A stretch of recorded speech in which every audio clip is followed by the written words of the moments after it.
Hello friends, स्वागत है आपका एक बार फिर से अपने यूट्यूब चैनल नॉलेज में। बीएलओ ऐप से आप फॉर्म का वेरिफिकेशन किस प्रकार करेंगे, आज की पूरी प्रोसेस यही है। चाहे फॉर्म 7 हो, चाहे फॉर्म 8 हो या फॉर्म 6 हो।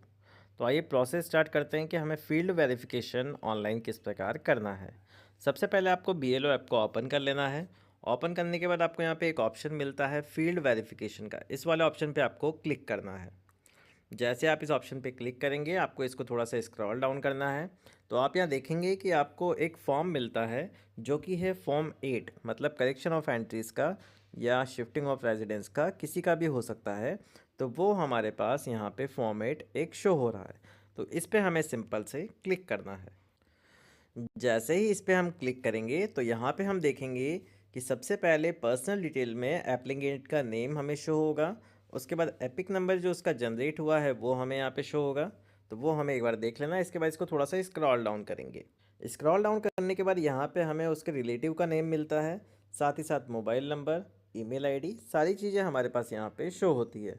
अब हम इस डिटेल को थोड़ा सा स्क्रॉल करेंगे। स्क्रॉल करने के बाद हमें एक मैसेज मिलता है, the details mentioned above and in form are same या नॉट सेम। तो हमें इसको सेम पे ही रहने देना है। इसके बाद वापस से इसको थोड़ा सा स्क्रॉल करेंगे। अब इस एप्लीकेंट ने जो करेक्शन एंट्रीज़ हैं वो किस चीज़ के लिए यहाँ पे आवेदन किया है, तो आप यहाँ पे देख सकते हैं फर्स्ट नेम, जो इसका नेम है। पहले जो वोटर आईडी में नेम था वो अलग था, मतलब उसमें सरनेम चेंज था। मे बी पॉसिबल गलती से उससे फॉर्म फिल हो गया हो या कोई और रीज़न रहा हो, इस वजह से यहाँ पे सरनेम में चेंज हो गया हो। बट यहाँ पे अब एप्लीकेंट ने वापस से फॉर्म अप्लाई किया है, हमारे पास आया है, या बीएलओ ने खुद ने उसके ऑफलाइन फॉर्म के बिहाफ पे ऑनलाइन फॉर्म फिल किया है। तो यहाँ पे आपको ऑप्शन मिलता है फर्स्ट नेम का। तो फर्स्ट नेम हमें उसका यहाँ पे शो हो गया है। अब इसको थोड़ा सा स्क्रॉल करेंगे। स्क्रॉल करने के बाद रिलेटिव नेम ने भी यहाँ पे, रिलेशन नेम में भी उसने यहाँ पे करेक्शन करवाया है।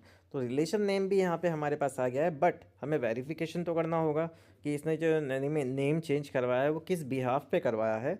तो इस डिटेल को थोड़ा सा अब स्क्रॉल करेंगे। स्क्रॉल करने के बाद यहाँ पे अब उसने डॉक्यूमेंट अटैच किए हैं। डॉक्यूमेंट का नेम है आधार कार्ड। तो हमें सबसे पहले सिंपल व्यू अटैच डॉक्यूमेंट पे क्लिक करना होगा। फॉर अवर सेटिस्फेक्शन यहाँ पे आपको चेक करना है कि यहाँ पे इस आधार कार्ड में उसका नेम वही है क्या जो उसने करेक्शन के लिए अप्लाई किया है, या फिर उसके फादर का नेम वही है जो इसने करेक्शन के लिए अप्लाई किया है। तो दोनों चीज़ें सेम होनी चाहिए, तभी आप इस फॉर्म को वेरीफाई करेंगे। अदरवाइज़ आप इस फॉर्म को वेरीफाई नहीं करेंगे। अगर आप सेटिस्फाई हैं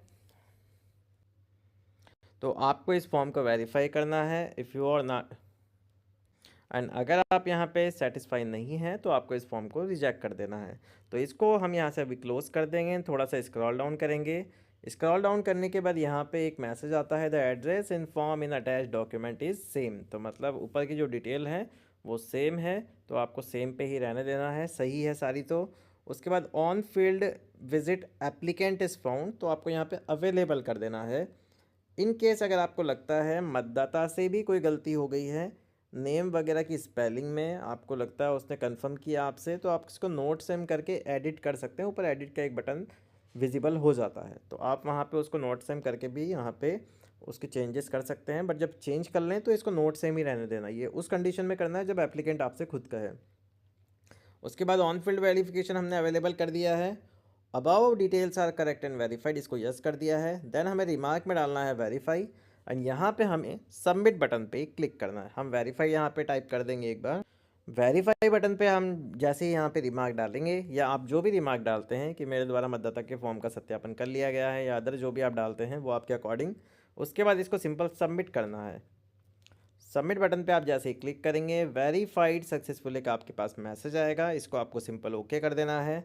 अब आप देखेंगे कि आपके पास नो डाटा फाउंड है। इसका मतलब है कि जो आपने वेरिफिकेशन किया वो सक्सेसफुली यहाँ से सबमिट हो गया है, एंड आपके फील्ड वेरिफिकेशन वाली टैब से वो हट चुका है।